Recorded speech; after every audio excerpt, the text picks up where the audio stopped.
The crimson dawn painted the rolling hills of Lusk, Wyoming with fire as 20-year-old Temperance Porter stood frozen on her family's porch, clutching the letter that had arrived from Boston, the letter that sealed her fate without her consent.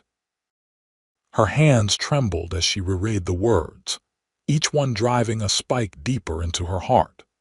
An arranged marriage to a wealthy businessman she'd never met, a man 3 times her age who'd agreed to save her family's ranch from financial ruin in exchange for a young bride. The year was 1878, and women had few choices in life, especially women whose fathers gambled away their inheritance and drank themselves into debt. Temperance's mother had passed 3 winters ago, leaving her to manage both the failing ranch and her father's deteriorating health. The drought had claimed most of their cattle, and the bank was threatening foreclosure. "Papa, you cannot be serious," Temperance said, her voice steady despite the storm raging within her as she entered the small ranch house. Harold Porter looked up from his whiskey glass, his once handsome face now weathered and gaunt. "It's done, Temp. Mr. Bartholomew will be here in 3 weeks to collect you. The papers are signed. He's paid off our debts and sent enough for a train ticket to take me to Denver for treatment." "So you've sold me like livestock." The words tasted bitter on her tongue. Her father couldn't meet her gaze. "You'll have a good life in Boston, fine clothes, servants, everything I couldn't give you." "I never asked for those things. This is my home." She gestured to the modest ranch that stretched toward the horizon. "These are my skies. This is where Mother is buried. And this is where we'll both be buried if something doesn't change." He slammed his glass down. "I'm dying, Temperance. The doctor says my lungs won't last another year." "What will happen to you then? An unmarried woman with a worthless piece of land." Temperance turned away, tears stinging her eyes. The letter crumpled in her hand as she retreated to her room. She knew her father was right about one thing: her prospects in Lusk were limited. But to be shipped off to Boston as a purchased bride, the thought made her stomach turn. That night, sleep eluded her. She sat by her window, watching the stars that seemed to mock her with their freedom. By morning, Temperance had made a decision. If she had to leave Lusk, it would be on her own terms. She would go to Cheyenne, find work as a teacher or seamstress, anything that would allow her to maintain her dignity. Before dawn, she packed her mother's silver hairbrush, a few dresses, and what little money she had saved. She scribbled a note to her father, promising to send for him once she was settled. With one last look at the only home she'd ever known, Temperance slipped into the dusty yard, heading for the stables. The old mare, Willow, nickered softly as Temperance saddled her. "It's just you and me now, girl," she whispered, patting the horse's neck. "We need to make it to the stage-coach station by noon." The journey would take her through Rawhide Creek, a dangerous stretch known for bandits and worse. But staying meant surrendering her life to a stranger's hands. She'd rather face the dangers of the trail than the certainty of a loveless marriage. As the sun climbed higher, Temperance pushed Willow harder, the distant silhouette of the creek appearing on the horizon. The familiar landscape of her childhood was passing away, perhaps forever, and despite her resolve, tears blurred her vision. She brushed them away angrily. There was no time for weeping. The sound of hoofbeats approaching from behind made her heart race. Had her father discovered her absence so soon? She urged Willow off the trail, seeking cover behind a stand of cottonwoods. Through the branches, she glimpsed a lone rider, tall and broad-shouldered, his black hat pulled low over his face. Not her father, but a stranger. Temperance held her breath as he passed her hiding place, then let out a gasp as Willow snorted loudly. The rider reined in sharply, turning toward the sound. Temperance had no choice but to emerge from her concealment, her hand instinctively reaching for the small pistol in her saddlebag. "Whoa there, miss," the stranger called, raising his hands to show they were empty. "Don't mean to startle you, just passing through." As he lifted his face, Temperance found herself looking into the bluest eyes she'd ever seen, set in a sun-bronzed face with a strong jaw shadowed by a day's growth of beard. He couldn't be much older than 25, and despite his trail-worn appearance, there was something in his easy posture that spoke of confidence rather than threat. "Are you heading toward Lusk?" he asked, his voice carrying a hint of Texas drawl. Temperance straightened her spine. "I'm traveling in the opposite direction, to Cheyenne." He raised an eyebrow. "Alone? That's mighty dangerous country for a solitary lady." "I'm capable of handling myself, sir." She kept her tone cool, though her heart was pounding. "And I'm expected at the stage-coach station shortly." A lie, but he needn't know that. The stranger studied her for a long moment, then nodded. "Name's Ross Prescott. I was heading to Lusk myself, but I reckon Cheyenne's as good a destination as any." He tipped his hat. "Mind if I ride alongside you?" "These parts aren't friendly to lone travelers of any sort." Temperance hesitated. She didn't know this man, but there was something in his straightforward manner that seemed trustworthy. And if bandits did appear, having a companion, especially one wearing a gun belt that looked well used, might prove advantageous. "Very well, Mr. Prescott, but I set the pace." A smile tugged at the corner of his mouth. "Yes, madam." They rode in silence for several miles, the rhythm of the horses' hooves a steady counterpoint to Temperance's racing thoughts. She could feel Ross Prescott's occasional glances, but kept her own eyes fixed on the trail ahead. "So what takes you to Cheyenne in such a hurry?" he finally asked, breaking the silence. "Personal matters, running to something or away from something." Temperance shot him a sharp look. "That's a presumptuous question, Mr. Prescott. Just making conversation." He shrugged, but his eyes were knowing. "Most folks with honest business don't hide in the trees when another rider approaches." She flushed. "I'm not accustomed to encountering strangers on lonely trails." "Fair enough." He nodded toward the horizon where dark clouds were gathering. "Storm's coming." "We should make for shelter before it hits." Temperance frowned. "The stage-coach station is still 4 hours' ride, and that storm will catch us in 2. Ross pointed to a ridge to their right. "There's an old line shack about a mile that way. Used it myself last season while moving cattle. It ain't fancy, but it's dry." Temperance weighed her options. Getting caught in a Wyoming thunderstorm could be deadly. Her pride rebelled at the idea of taking shelter alone with this stranger, but her practical nature won out. "Very well," she conceded. "Lead the way." The line shack was little more than a one-room cabin with a sagging roof, but it was sturdy enough to withstand the approaching storm. Ross unsaddled the horses and led them into the lean-to attached to the back, while Temperance examined the interior.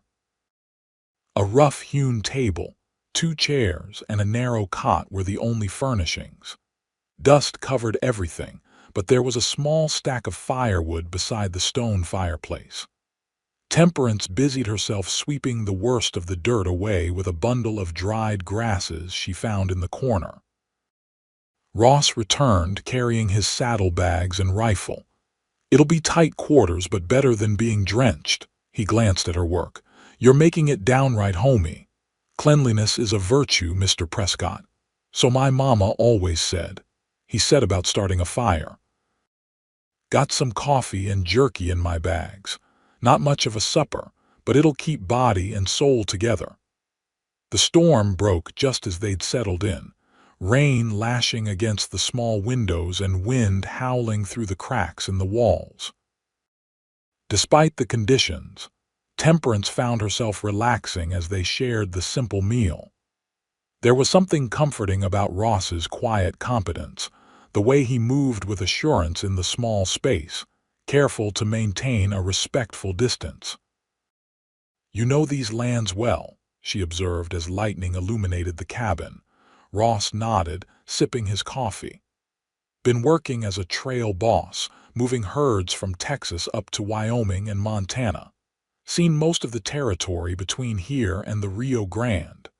And what brings you to Lusk specifically? He hesitated, as if weighing his words. Looking for a fresh start. Heard there might be a ranch for sale that needs fixing up. Temperance's heart skipped. There aren't many properties available in Lusk. This one belongs to a fella named Porter. Word is he's in financial trouble, might be willing to sell cheap. The coffee cup nearly slipped from Temperance's fingers. How did you hear of this? Ross studied her reaction with interest. Bank manager in Cheyenne mentioned it when I was asking about land. Said the daughter was being shipped off to Boston and the old man was headed for a sanatorium in Denver. He tilted his head. You know the place? Temperance set down her cup carefully. I am Temperance Porter. Ross's eyes widened. Well now, that explains the hasty departure.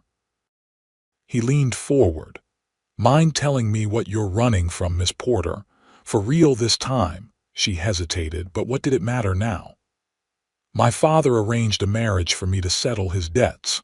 A man in Boston, old enough to be my grandfather. I refuse to be traded like cattle. So you're heading to Cheyenne to find work, make my own way. She lifted her chin. I may be a woman, Mr. Prescott, but I have a mind and two capable hands. Ross nodded slowly. And what of your father? What happens to him and the ranch? He's ill consumption. The marriage arrangement included money for his medical treatment. Temperance's voice faltered. I left him a note. Once I'm established, I'll send for him. That's a hard road you're choosing. Harder than being some old man's purchase. Fair point. Ross studied the fire. But Cheyenne's a rough town for a woman alone. I have few alternatives.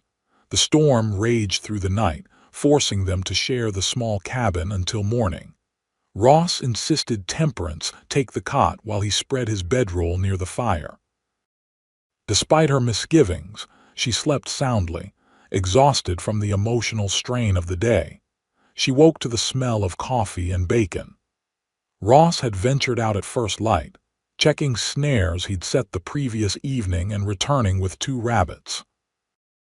Now he stood at the crude stove, cooking breakfast as if this were the most natural situation in the world.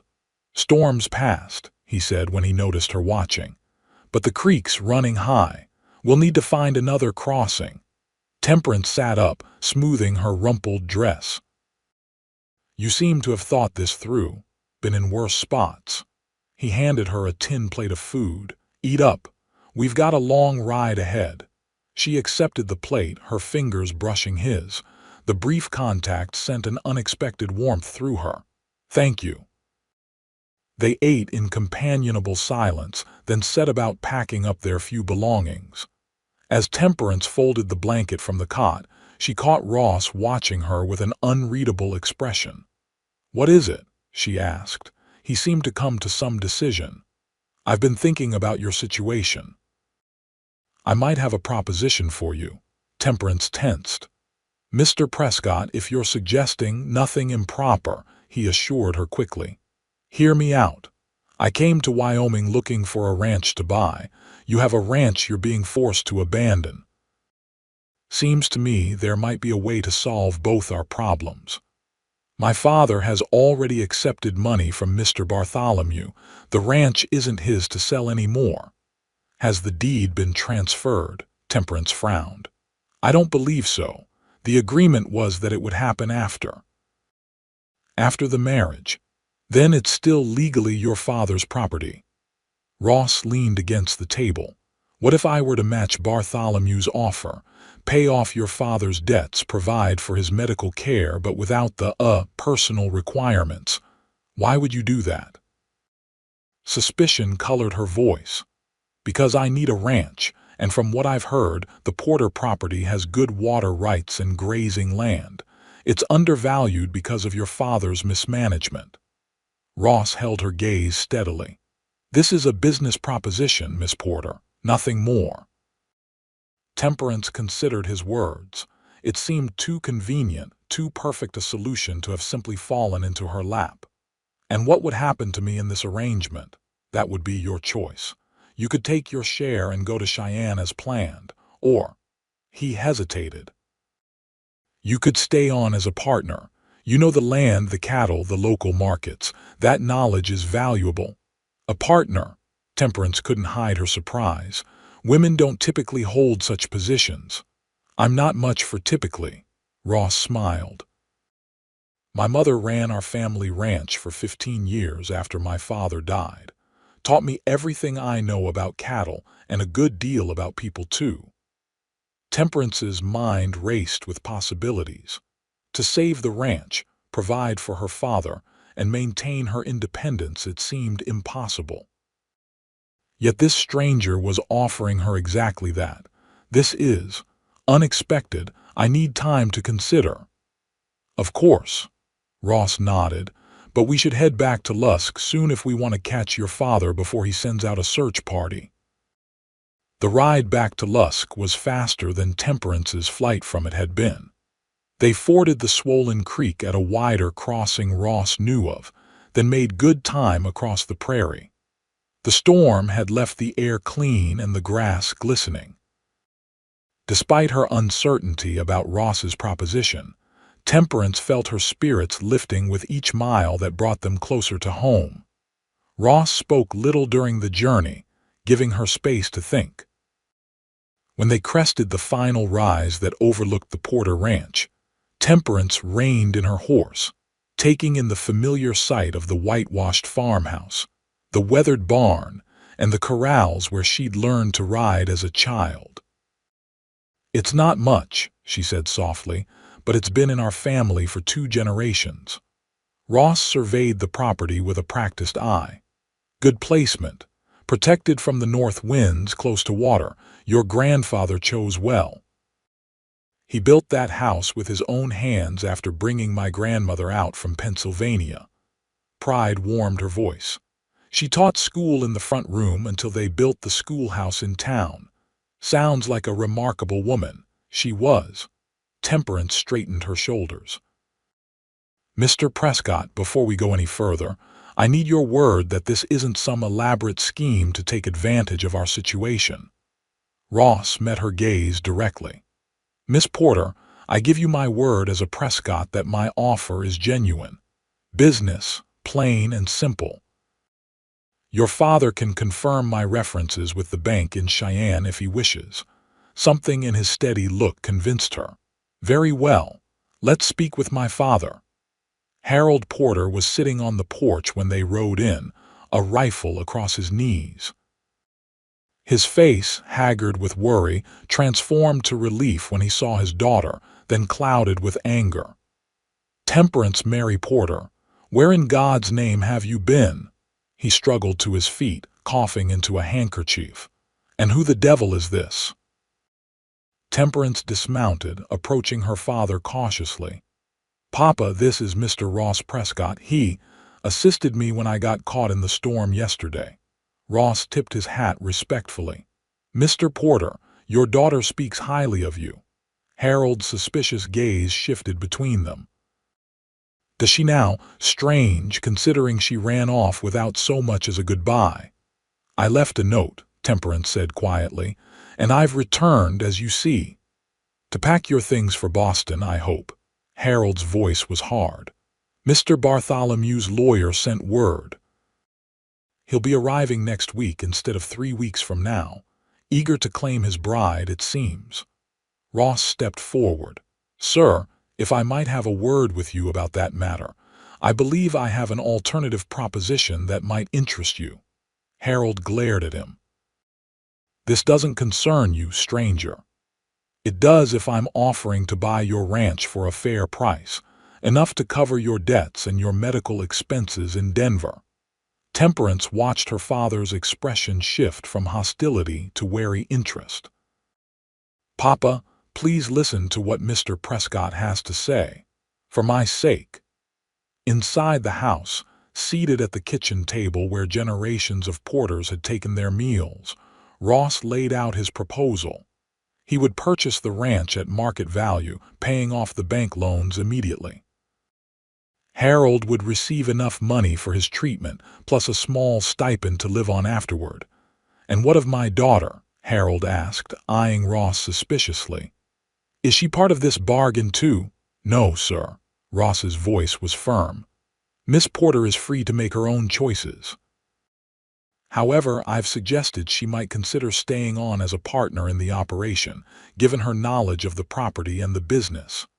Harold snorted. "Partner? A woman? A capable woman who's been running this ranch while you've been?" Ross paused diplomatically, indisposed. Temperance held her breath as her father absorbed this subtle rebuke. To her surprise, shame rather than anger crossed his face. "It's true enough," Harold admitted grudgingly. "Temp's got a head for figures and knows every inch of this land." He turned to his daughter. "But is this what you want? To stay here rather than have the life a lady deserves?" "Boston holds nothing for me, Papa. This land, this life, it's in my blood as much as yours." Temperance reached for his hand. "And this way you'll get the treatment you need without sacrificing my happiness." Harold studied Ross again. "You can provide references, prove you have the funds." "Yes, sir. I have letters from the Continental Bank of Cheyenne and my previous employers in Texas. The funds are already deposited, ready to transfer." "And what about Bartholomew? I've signed papers, given my word." Ross leaned forward. "No offense, sir, but selling a human being isn't legally binding, not even a daughter. If you return his deposit with interest, he has no recourse. He won't be happy." "Perhaps not, but I doubt he wants an unwilling bride badly enough to make a public spectacle of it." Harold considered this, then looked at Temperance. The love she'd always known was there in his eyes, buried beneath years of grief and whiskey but not extinguished. "You really want this, Temp?" "I do, Papa, more than anything." He nodded slowly. "Then I reckon we'd better see those references, Mr. Prescott, and draw up some proper papers." The next few days passed in a whirlwind of activity. Ross rode into town to wire the bank in Cheyenne, confirming his financial standing. The local lawyer, Mr. Simmons, was summoned to draft the sale agreement and the partnership contract between Ross and Temperance. Harold insisted on a clause ensuring that Temperance would retain 1/3 ownership of the ranch, regardless of her active participation. "Just in case this partnership doesn't work out," he said gruffly. "A woman needs security." Ross agreed without hesitation, further impressing Temperance with his fairness. As they worked together preparing for the transition, she found herself warming to his practical nature and quiet humor. He treated her as an equal, soliciting her opinions on everything from cattle breeding to crop rotation. "My father never consulted me like this," she admitted one evening as they walked the property, assessing what improvements were needed. Ross glanced at her.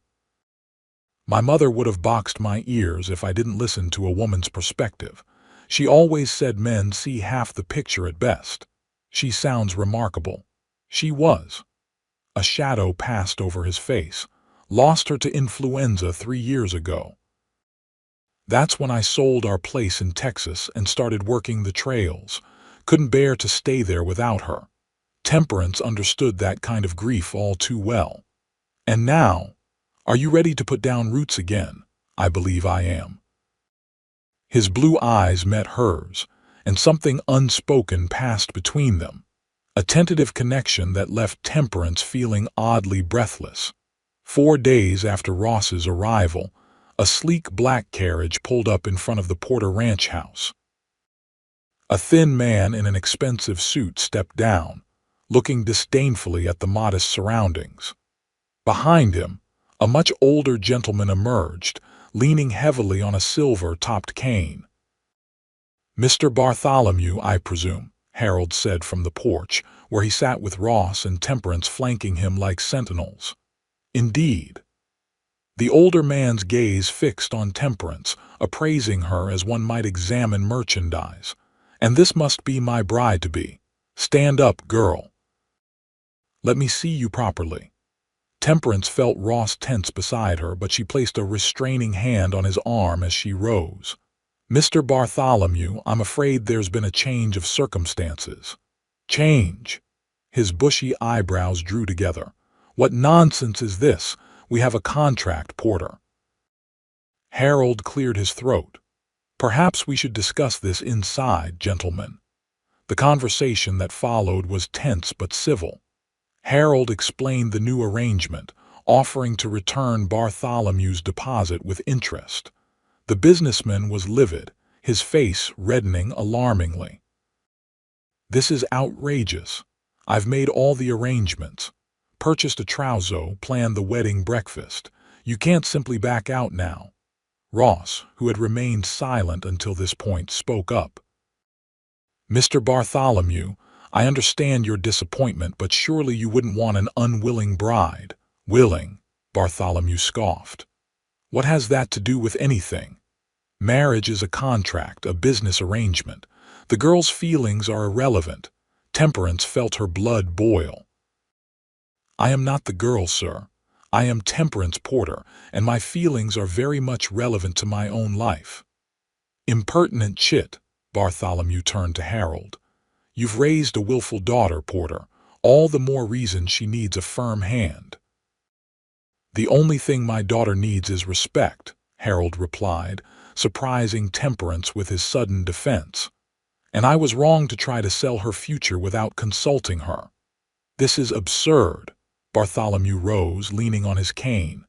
"I have papers signed by you, Porter, legally binding papers." Ross stood as well, towering over the older man. "About those papers." He reached inside his vest and pulled out the marriage contract Harold had signed. "Mr. Porter has authorized me to return these to you, along with your deposit plus interest." "Where did you get those?" Bartholomew sputtered. "They were in my lawyer's possession." "Your lawyer, Mr. Finch, proved quite reasonable when presented with certain facts about the nature of this arrangement." Ross's voice hardened. "Particularly the fact that Miss Porter is 20 years old and never consented to this marriage." "Consent? She's a woman, for God's sake." Ross's expression darkened, but before he could respond, Temperance stepped forward, her voice steady. "Mr. Bartholomew, let me be perfectly clear. I will never marry you. Not now, not ever. You may take your money and your papers and return to Boston." Bartholomew glared at her, then at Ross, and finally at Harold. "You'll regret this, Porter, all of you." He snatched the papers from Ross's hand. "No one makes a fool of Ezekiel Bartholomew." As his lawyer gathered the funds Harold had prepared, Bartholomew leaned close to Temperance. "You think you've won, girl, but mark my words. That pretty face won't feed you when this cowboy abandons you, as his kind always do." Ross stepped between them, his voice low but carrying a clear threat. "That's enough. Your business here is concluded." After the carriage disappeared in a cloud of dust, Temperance released a breath she hadn't realized she was holding. "Will he cause trouble, do you think?" Ross shook his head. "Men like that prefer to nurse their wounded pride in private." "He'll find another young woman to purchase before the month is out." Harold coughed, a deep, rattling sound that reminded them of the urgency of his situation. "Well, that's done. Now we need to finalize our arrangements, Prescott. I'd like to be on my way to Denver by the end of the week." The following days were a blur of paperwork and preparations. Ross transferred the funds to pay off the bank loans, with the remainder set aside for Harold's medical expenses. Mr. Simmons drew up partnership papers that gave Temperance equal say in ranch decisions, while acknowledging Ross's larger financial stake. "This is highly unusual," the lawyer commented as they signed the documents. "A female business partner with voting rights." "The times are changing, Mr. Simmons," Ross replied, handing Temperance the pen. Best we change with them." On the morning of Harold's departure, Temperance stood beside the stagecoach, fighting back tears as she embraced her father. He seemed smaller somehow, frailer, but there was a peace in his eyes that had been missing for years. "You'll write every week," she insisted, "and follow the doctor's orders to the letter." "Yes, madam," he smiled weakly. "You sound just like your mother." "That's the finest compliment you could give me." Harold turned to Ross, who stood a respectful distance away.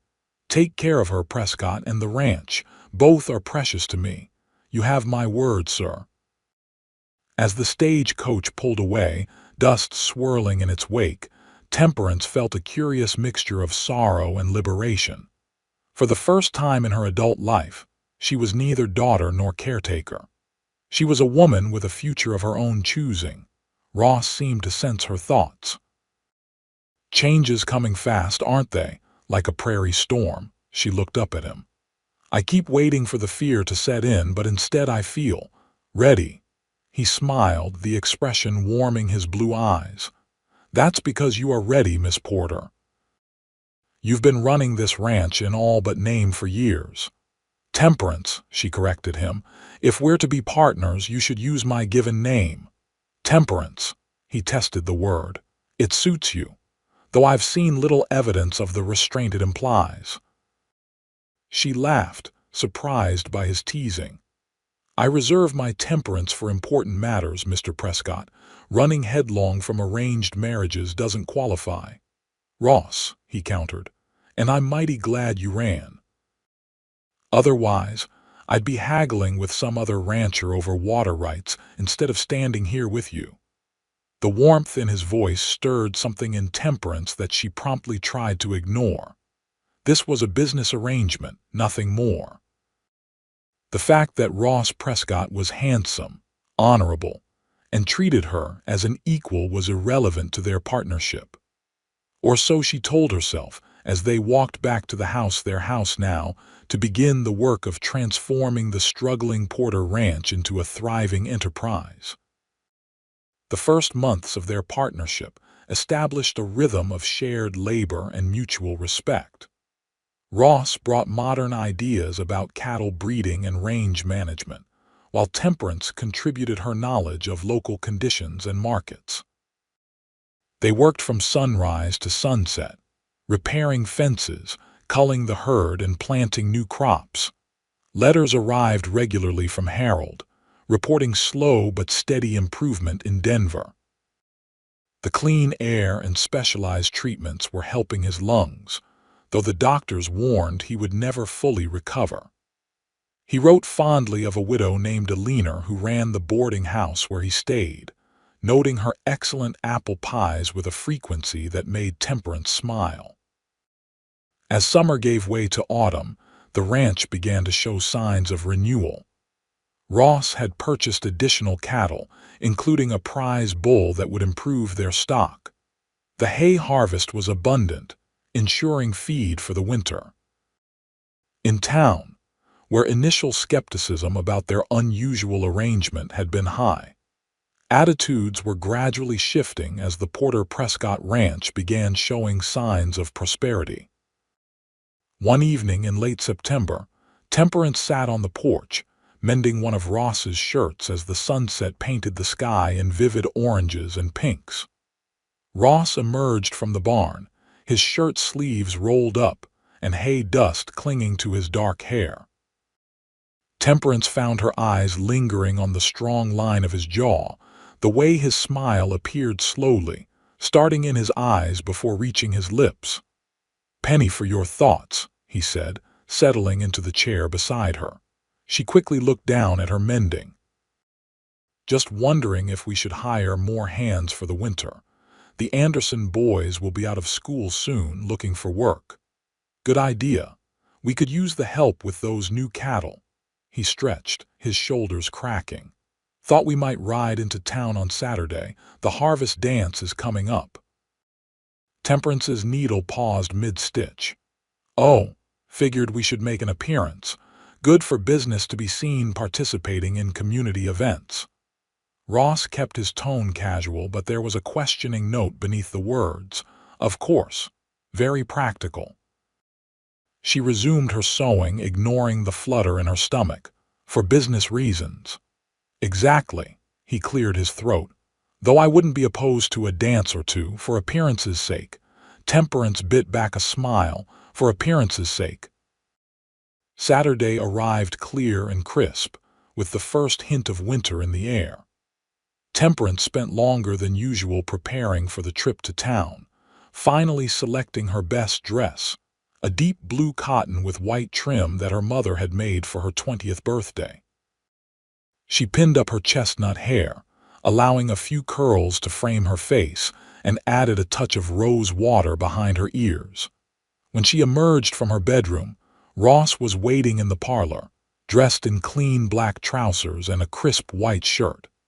He'd trimmed his beard and slicked back his hair. The sight of him, so handsome and somehow nervous, made Temperance's heart skip. "You look beautiful," he said, his eyes appreciative but respectful. "Thank you. You're quite presentable yourself."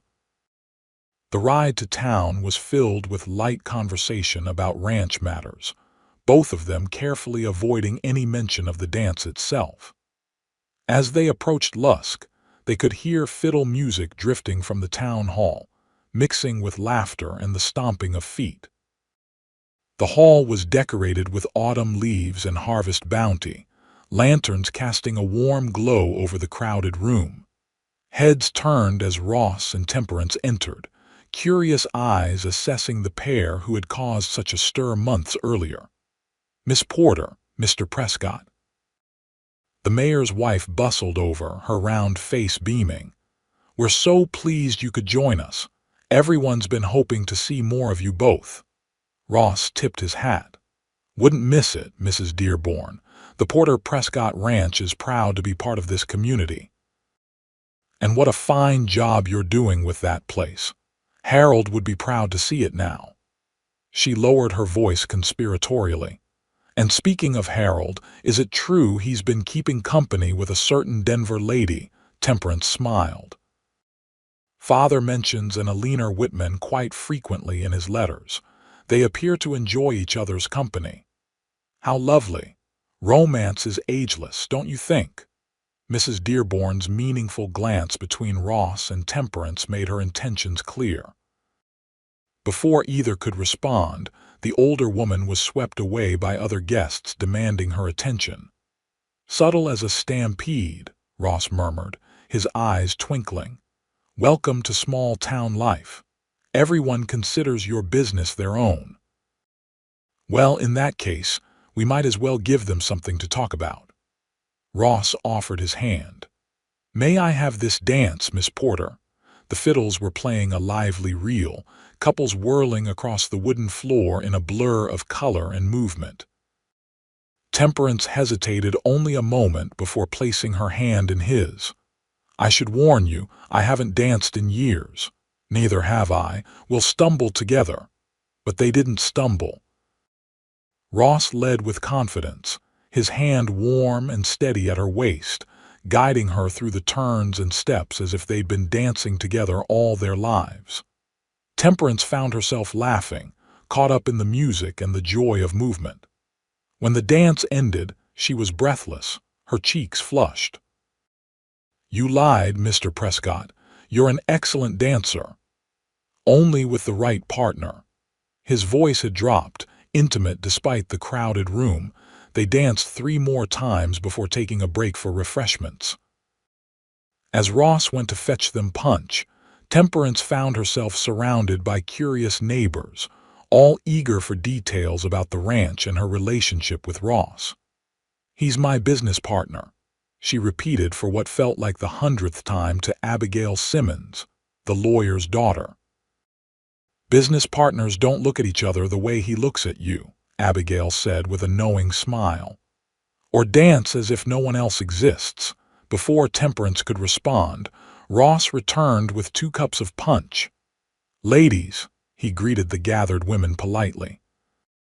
"I hope you don't mind if I steal my partner away. Mrs. Jeffries was asking about our cattle breeding program. As he led her through the crowd, Temperance whispered, "Thank you for the rescue." "That obvious, was it? You looked like a doe surrounded by wolves. They're just curious." "Apparently, we're the most interesting thing to happen in Lusk since the Wilkins twins were born with 6 toes each." Ross chuckled. "Well, let's satisfy their curiosity with talk of cattle bloodlines. That should cool their romantic speculations." But as the evening wore on, even Temperance had to admit there was something more than partnership growing between them.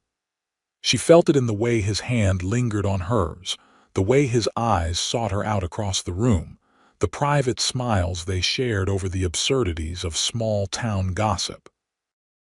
As the final dance was announced, Ross led her onto the floor for a waltz.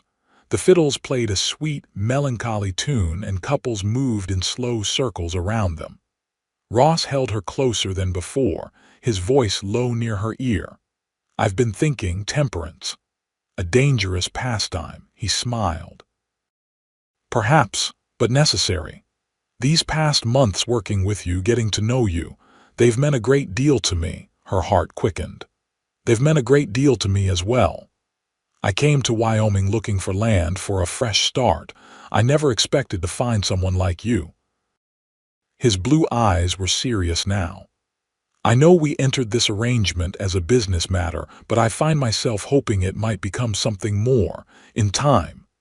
Temperance swallowed hard. "Ross." The fiddles reached their final notes, and the spell was broken by applause and the shuffling of feet as dancers dispersed. The moment for whatever Temperance might have said passed, leaving an expectant tension between them. The ride home was quiet, both lost in thought under the vast Wyoming sky. Stars blazed overhead and a nearly full moon lit their path. As they approached the ranch, Temperance broke the silence. "What you said earlier, about our arrangement becoming something more." She kept her eyes on the road ahead. "I would not be opposed to exploring that possibility." Ross reined in his horse, turning to face her. "You mean that?" "I do." She met his gaze steadily, but slowly. "We're still learning each other, and I've only just gained my independence. I'm not ready to surrender it, even to someone I care for." "I would never ask you to surrender anything, Temperance. That's not the kind of partnership I want in business or in life."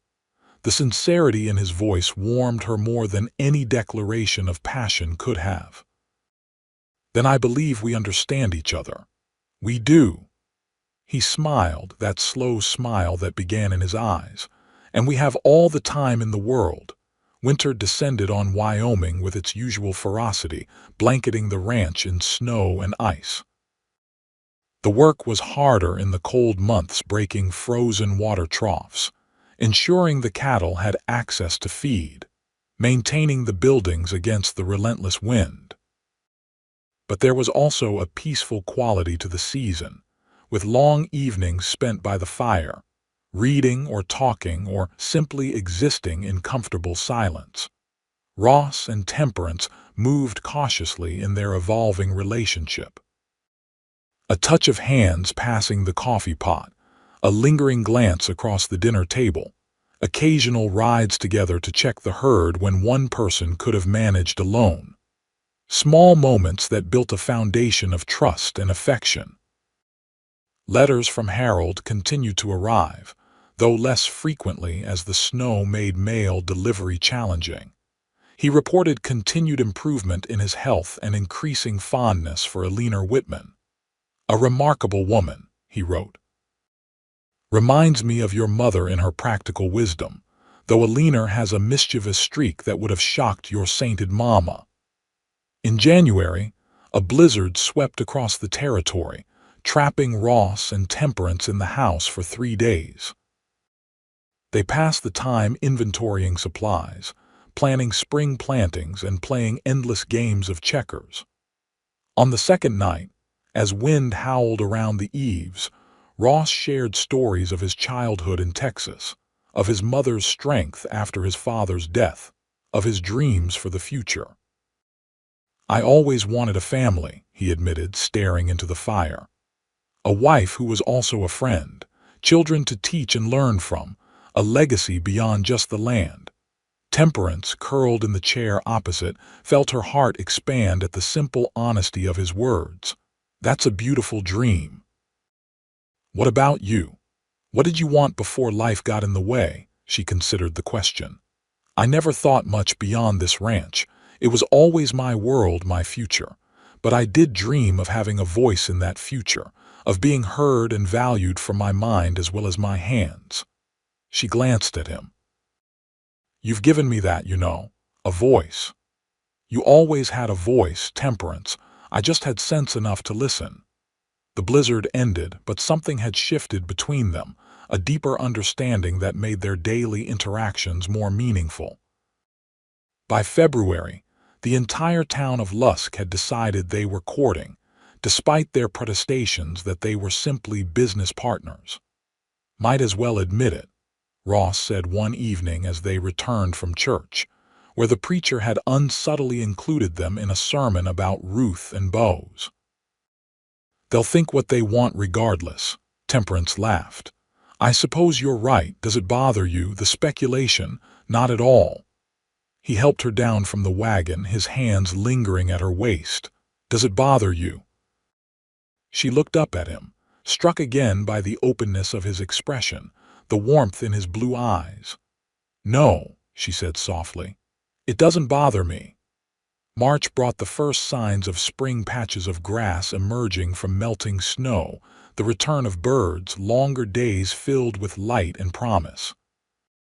With the thaw came a flurry of activity as they prepared for calving season, one of the busiest and most critical times on a cattle ranch.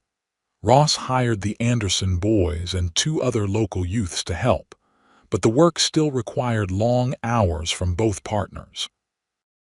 Temperance often found herself in the barn at midnight, helping a heifer through a difficult birth, Ross at her side with quiet competence.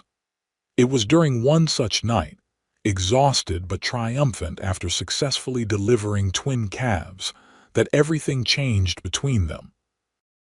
They sat side by side on a hay bale, watching the mother cow nuzzle her newborns, their shoulders touching in the chilly barn.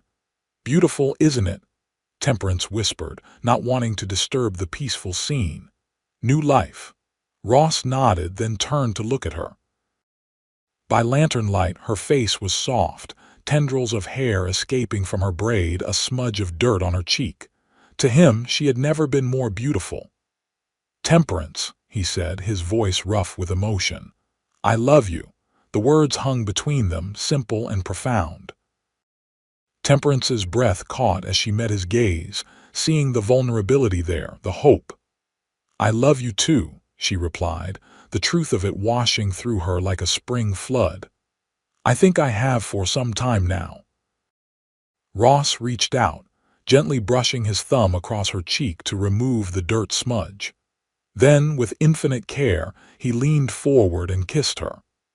It was a tender kiss, a question as much as a declaration, and Temperance answered by sliding her arms around his neck, drawing him closer.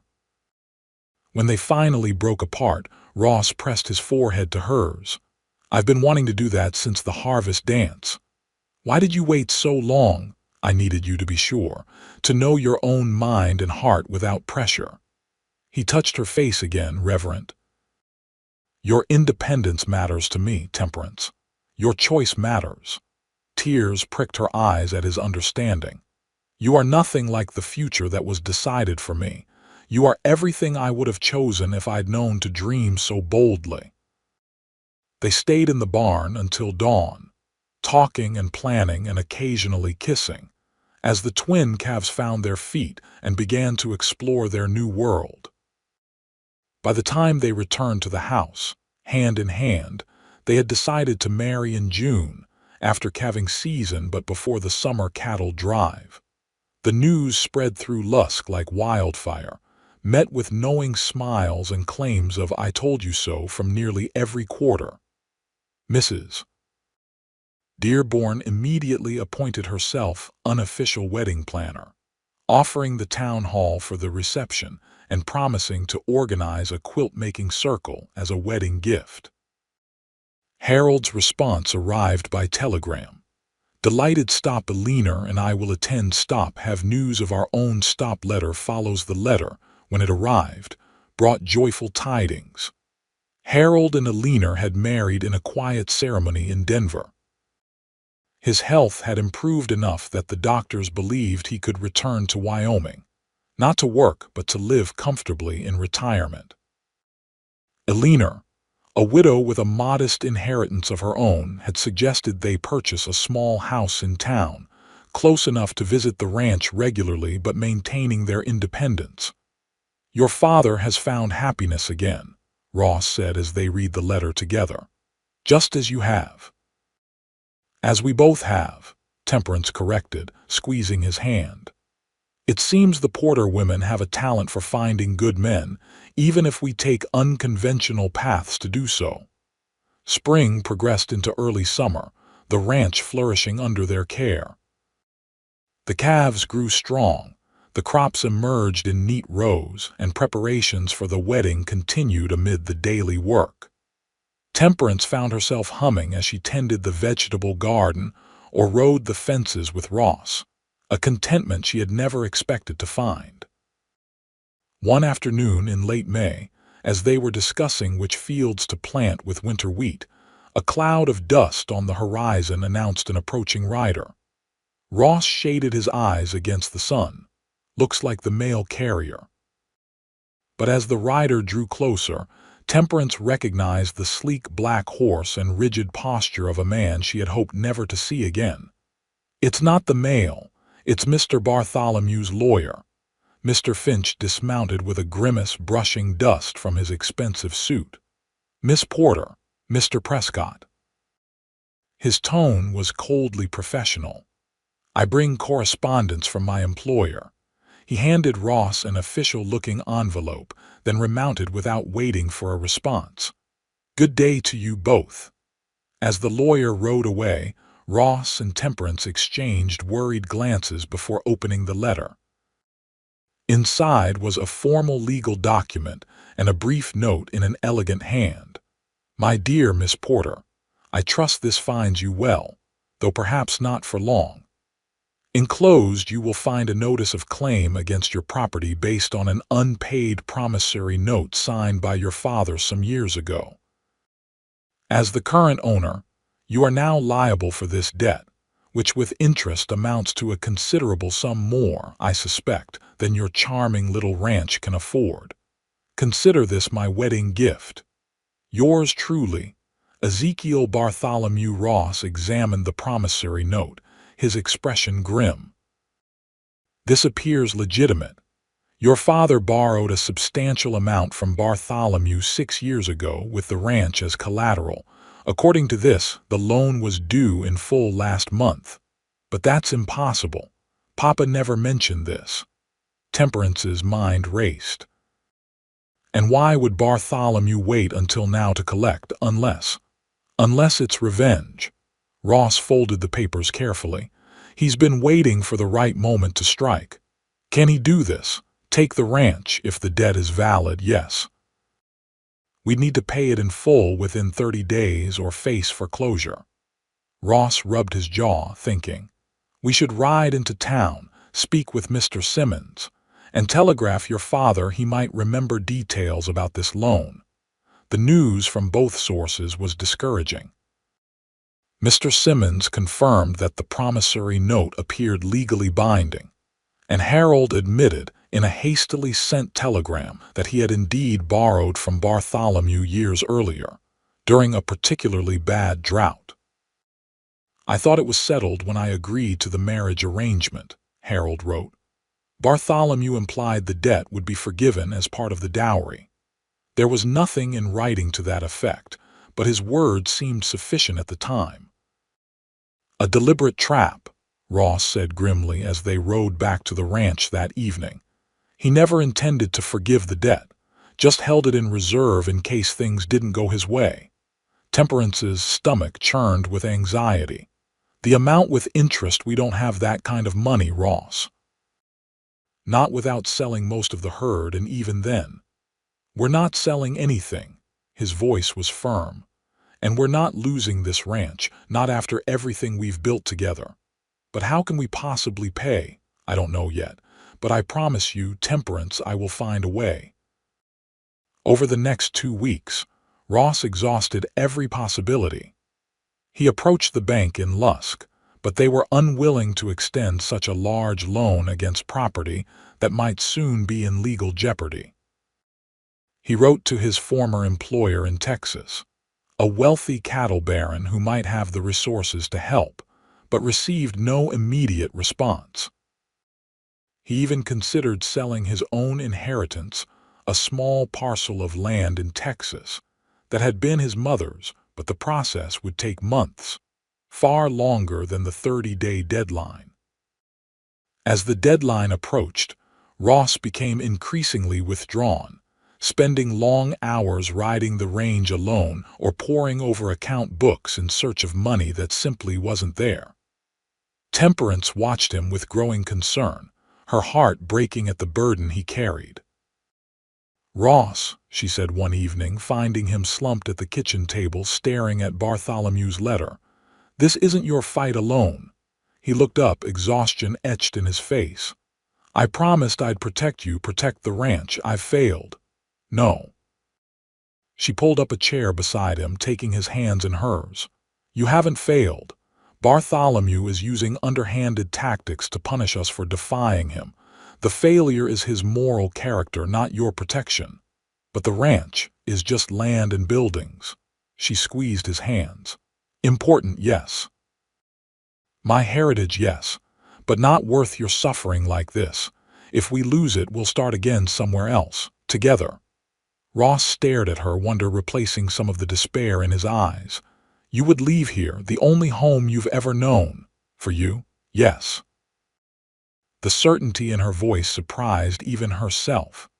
"Home isn't this house or these fields, Ross. It's wherever we build our life together." He pulled her into his arms, holding her as if she were the most precious thing in the world. "I don't deserve you, Temperance Porter." "Good thing you're marrying me then. You'll have a lifetime to earn me."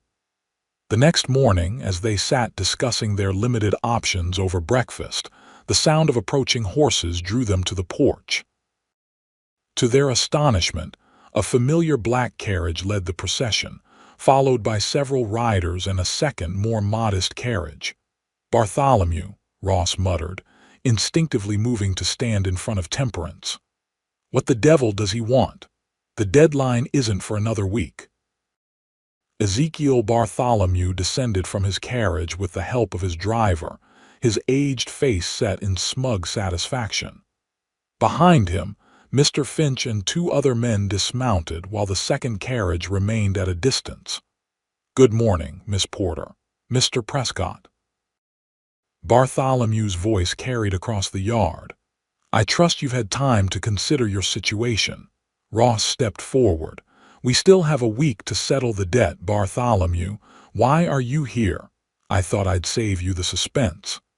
The older man smiled coldly. "And witness firsthand the consequences of defying me." Temperance moved to stand beside Ross, her voice steady despite her racing heart. "We intend to honor the debt, Mr. Bartholomew. We've been exploring options to raise the funds." "How enterprising of you. But I'm afraid it's too late for that." He gestured to Mr. Finch, who produced a sheaf of papers. "I've spoken with Judge Matthews in Cheyenne. Given the circumstances and your, shall we say, limited resources, he's agreed to expedite the foreclosure process. These papers authorize immediate seizure of the property in lieu of payment." Ross took the papers, scanning them quickly. "This can't be legal." "I assure you it is.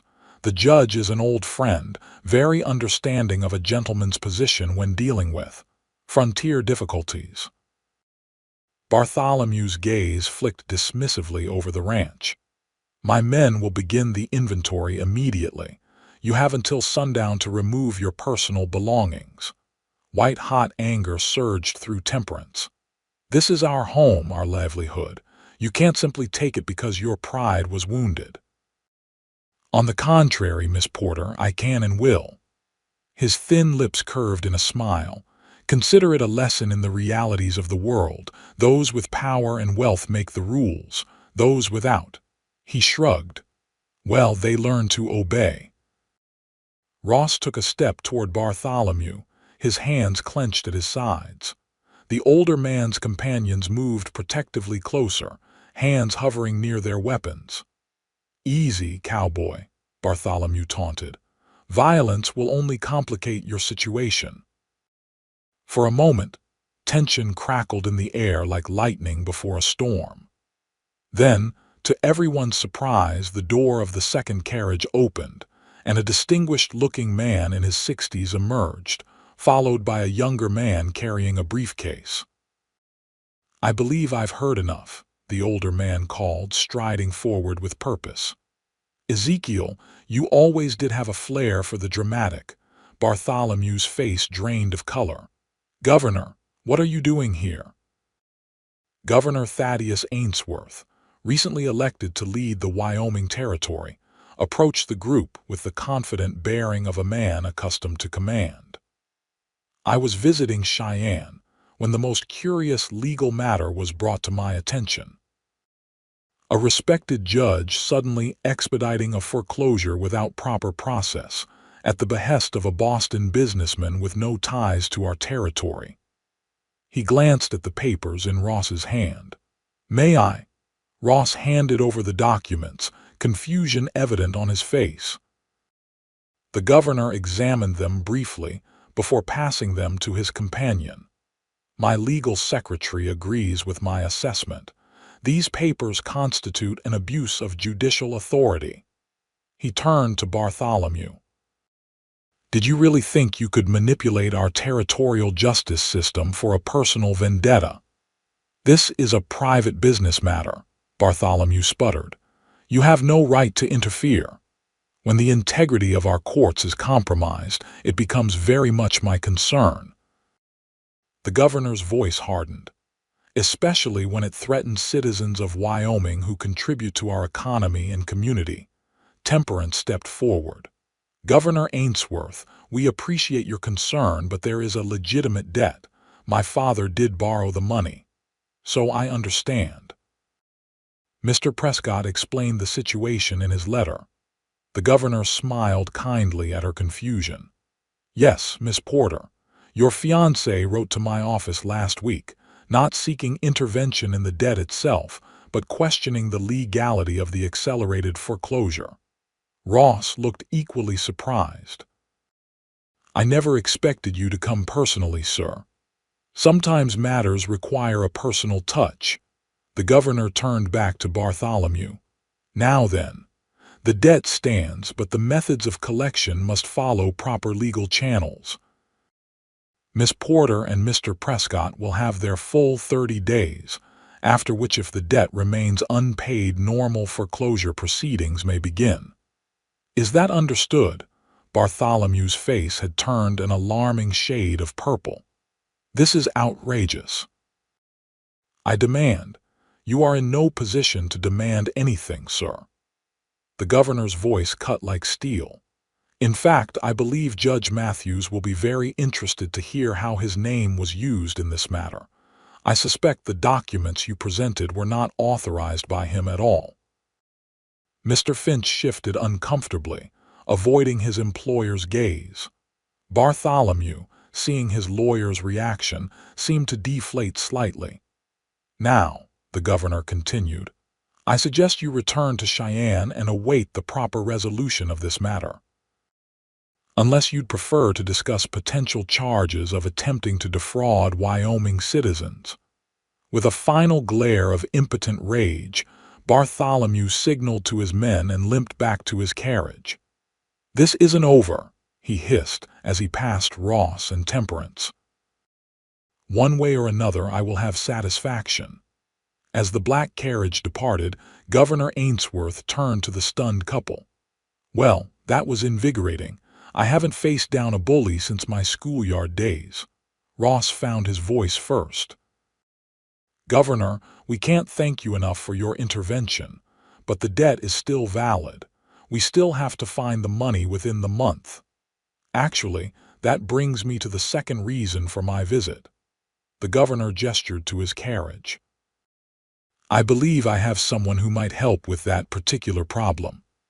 To their astonishment, Harold Porter emerged from the carriage, followed by a handsome older woman with silver-streaked auburn hair. "Papa!" Temperance cried, rushing forward to embrace her father. "What are you doing here?" "Your health is much improved, as you can see." Harold hugged her tightly, then shook Ross's hand. The Denver air worked wonders, or perhaps it was Alina's care. He smiled fondly at the woman beside him. "May I present my wife, Alina Whitman Porter?" After warm introductions were exchanged, the governor suggested they move the conversation inside, away from the heat. Around the kitchen table, over coffee prepared by Temperance, Harold explained his unexpected arrival. "When I received your telegram about Bartholomew's claim, I remembered something important. The original loan agreement had a clause if the money was used for specific improvements to increase the ranch's value, a portion of the debt would be forgiven." "But we never made those improvements," Temperance said. "The money went to survive the drought." "Yes, but Bartholomew doesn't know that. There was no accounting requirement, just my word, and there's no way to prove now where the money went." Ross leaned forward. "You're suggesting we claim the improvements were made. I'm suggesting we make them now, quickly, and backdate the work." Harold's eyes held a spark of mischief that Temperance hadn't seen in years. "Alina has connections in Denver. Her late husband was in construction. She can help us obtain the necessary materials and documentation." Alina nodded. "My brother owns a lumber mill. He can provide receipts showing orders from several years ago. And I know men who can work quickly, good men who understand the importance of creative record-keeping." Governor Ainsworth cleared his throat. "As a public official, I should pretend I didn't hear this conversation. However, as a private citizen, I might observe that Ezekiel Bartholomew's business practices throughout the territories have been ethically questionable at best. Fighting fire with fire seems appropriate." Temperance looked at Ross, seeing her own moral conflict reflected in his eyes. "It's not entirely honest," she said slowly. "Neither was Bartholomew implying the debt would be forgiven as part of your dowry," Harold pointed out, "or attempting to seize the property through fraudulent court papers. We wouldn't be fabricating the debt reduction clause," Ross reasoned. "That exists in the original agreement. We'd just be retroactively complying with it." The governor stood, placing his hat on his head. "I believe my official business here is concluded. The improper foreclosure has been halted, and the legal process will proceed as it should." He winked at Temperance. "Whatever private arrangements you make regarding the debt are, of course, not my concern." After the governor departed, promising to send word if Bartholomew attempted any further legal manipulations, the four remaining adults spent hours developing their plan. Alina's connections would provide materials and men. Harold's knowledge of the original agreement would guide the necessary improvements. Ross and Temperance would handle the practical aspects of making the changes appear long established. "It's still a considerable sum, even with the reduction clause," Ross noted.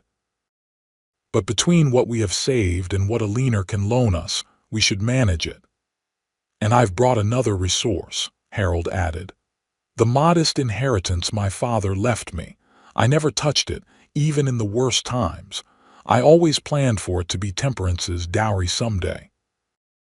"Papa, are you sure? What about your medical expenses? Alina and I are comfortable. Her husband left her well provided for." He squeezed his new wife's hand. "Besides, what better use for a dowry than saving the home you'll share with the man you love?" Work began immediately.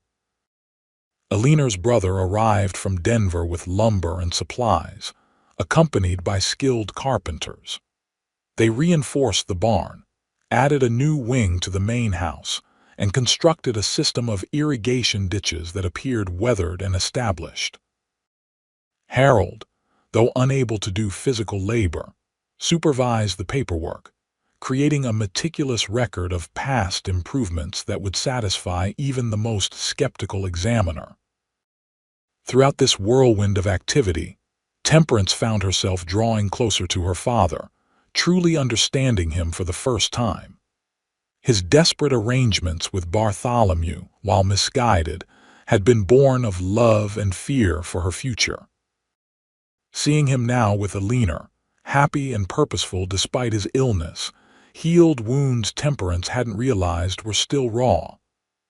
"I'm sorry I tried to sell your future," Harold said one evening as they sat on the porch watching the sunset. "I should have trusted you more. And I should have understood your fears better." She leaned her head against his shoulder as she had as a child. "We both did the best we could with what we knew at the time. You found a good man in Ross, better than any I could have chosen for you." "Because you didn't choose him for me, Papa. I chose him for myself, and he chose me knowing all my stubbornness and pride." Harold chuckled. "God help him." 10 days before the debt deadline, they received word that Bartholomew was returning to Lusk with an independent assessor to evaluate the improvements claimed under the reduction clause. Ross had anticipated this move and made sure every detail was in place. Aged wood treated to look weathered. New construction disguised with techniques that mimicked years of exposure to the elements. Documentation organized and convincing. When Bartholomew's carriage arrived, followed by a wagon carrying a thin, spectacled man introduced as Mr. Greeley, the expert assessor, Temperance and Ross were ready. They greeted their visitors with calm politeness, offering no hint of their anxiety. "I trust you're prepared to pay the debt in full," Bartholomew said without preamble. "I've heard rumors of some claim about improvement reductions, but I assure you, Mr. Greeley is not easily fooled." "We're prepared to honor all legitimate obligations," Ross replied evenly. "And we welcome Mr. Greeley's expert assessment of the improvements made with your loan funds." The inspection was thorough and tense.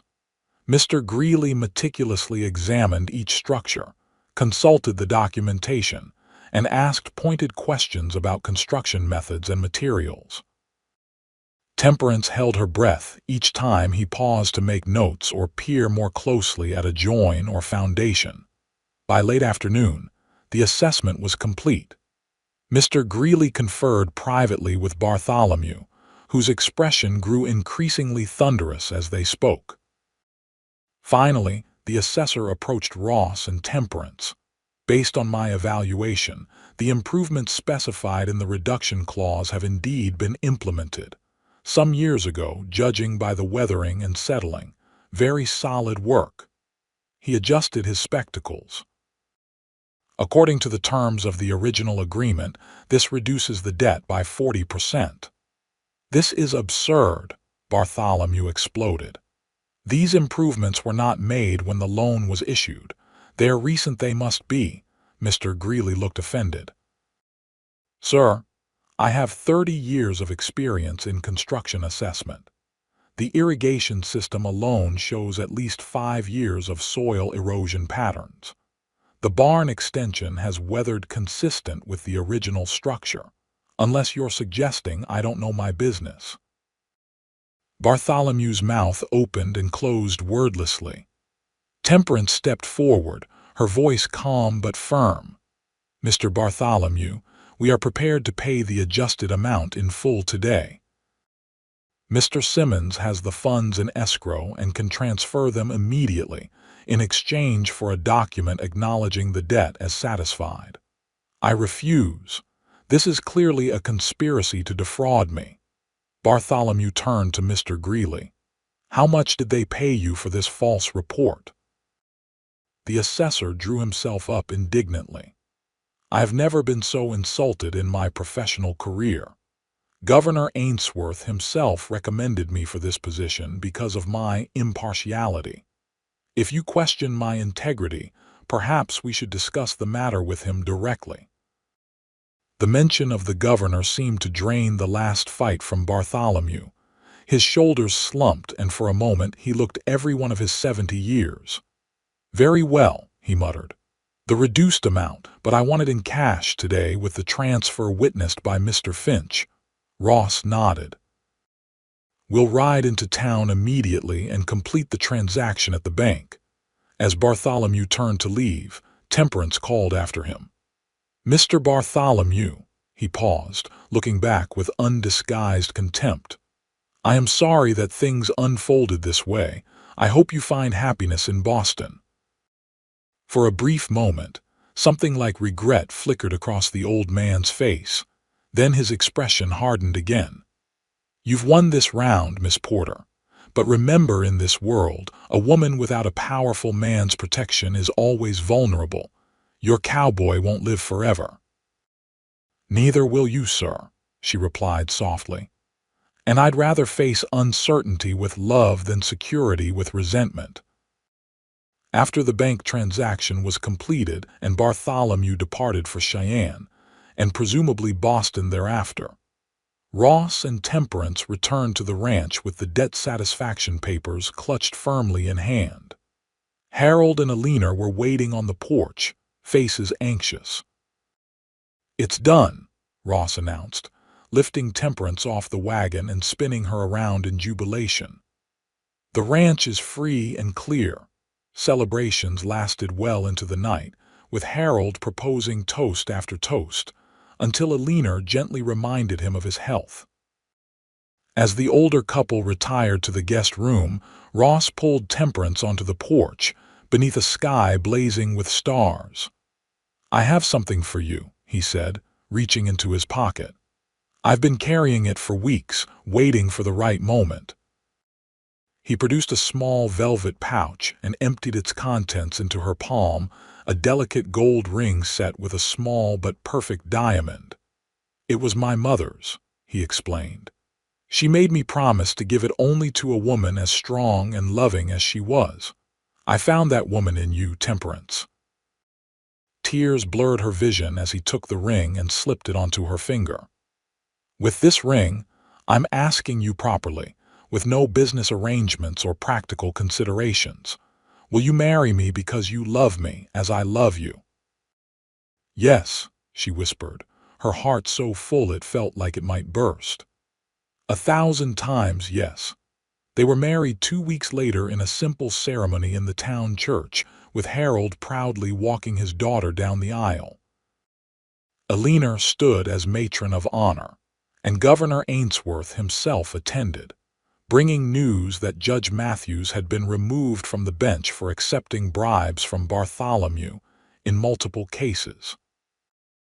The reception was held at the ranch, where neighbors and friends gathered to celebrate not just the marriage but the preservation of one of Lusk's oldest homesteads. Mrs.